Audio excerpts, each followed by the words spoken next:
وإذا طلقتم النساء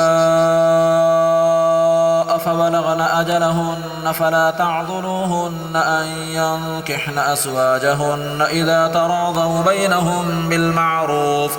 ذلك يوعظ به من كان منكم يؤمن بالله واليوم الآخر ذلكم أزكى لكم وأطهر والله يعلم وأنتم لا تعلمون والوالدات يرضعن أولادهن حولين كاملين لمن أراد أن يتم الرضاعة وعلى المولود له رزقهن وكسوتهن بالمعروف لا تكلف نفس إلا وسعها لا تضار والدة بولدها ولا مولود له بولده وعلى الوارث مثل ذلك فإن أرادا فصالا عن تراض منهما وتشاور فلا جناح عليهما وإن أردتم أن تسترضعوا أولادكم فلا جناح عليكم إذا سلمتم ما آتيتم بالمعروف واتقوا الله واعلموا أن الله بما تعملون بصير والذين يتوفون منكم ويذرون أزواجا يتربصن بأنفسهن 4 أشهر و10 فإذا بلغن أجلهن فلا جناح عليكم فيما فعلن في أنفسهن بالمعروف والله بما تعملون خبير ولا جناح عليكم فيما عرضتم به من خطبة النساء أو أكننتم في أنفسكم علم الله أنكم ستذكرونهن ولكن لا تواعدوهن سرا إلا أن تقولوا قولا معروفا ولا تعزموا عقدة النكاح حتى يبلغ الكتاب أجله واعلموا أن الله يعلم ما في أنفسكم فاحذروه واعلموا أن الله غفور حليم لا جناح عليكم إن طلقتم النساء ما لم تمسوهن أو تفرضوا لهن فريضة ومتعوهن على الموسع قدره وعلى المقدر قدره متاعا بالمعروف حقا على المحسنين وإن طلقتموهن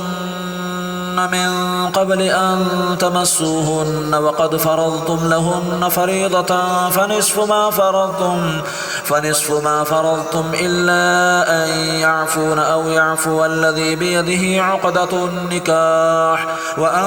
تعفوا أقرب للتقوى ولا تنسوا الفضل بينكم إن الله بما تعملون بصير حافظوا على الصلوات والصلاة الوسطى وقوموا لله قانتين فإن خفتم فرجالا أو ركبانا فإذا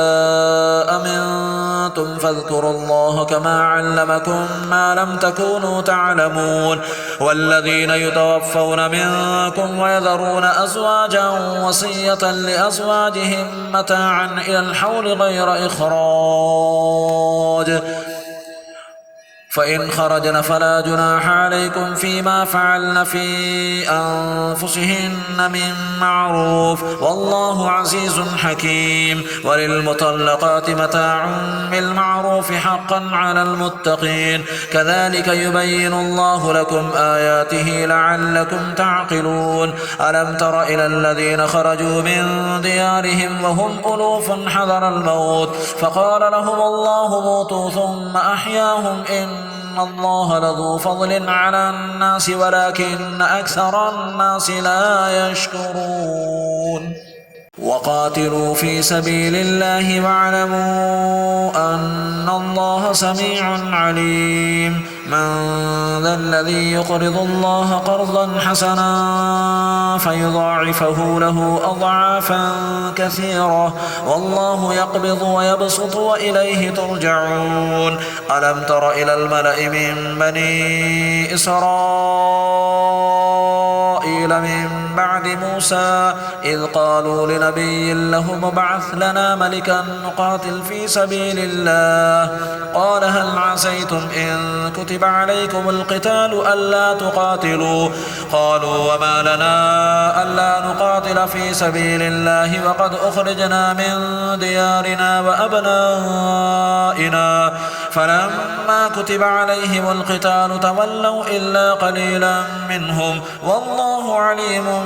بالظالمين وقال لهم نبيهم إن الله قد بعث لكم طالوت ملكا قالوا أنى يكون له الملك علينا ونحن أحق بالملك منه ولم يؤت سعة من المال قال إن الله اصطفاه عليكم وزاده بسطة في العلم والجسم والله يؤتي ملكه من يشاء والله واسع عليم وقال لهم نبيهم إن آية ملكه أن يأتيكم التابوت فيه سكينة من ربكم وبقية مما ترك آل موسى وآل هارون تحمله الملائكة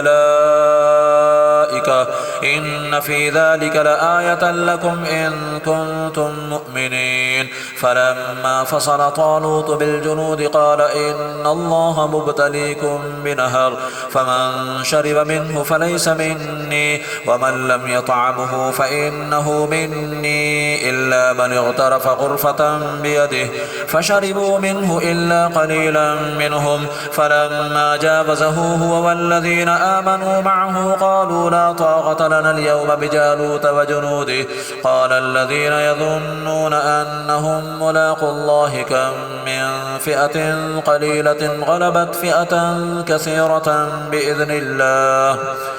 والله مع الصابرين ولما برزوا لجالوت وجنوده قالوا ربنا أفرغ علينا صبرا وثبت أقدامنا وانصرنا على القوم الكافرين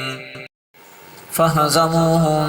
بإذن الله وقتل داود جالوت وآتاه الله الملك والحكمة وعلمه مما يشاء ولولا دفع الله الناس بعضهم ببعض لفسدت الأرض ولكن الله ذو فضل على العالمين تلك آيات الله نتلوها عليك بالحق وإنك لمن المرسلين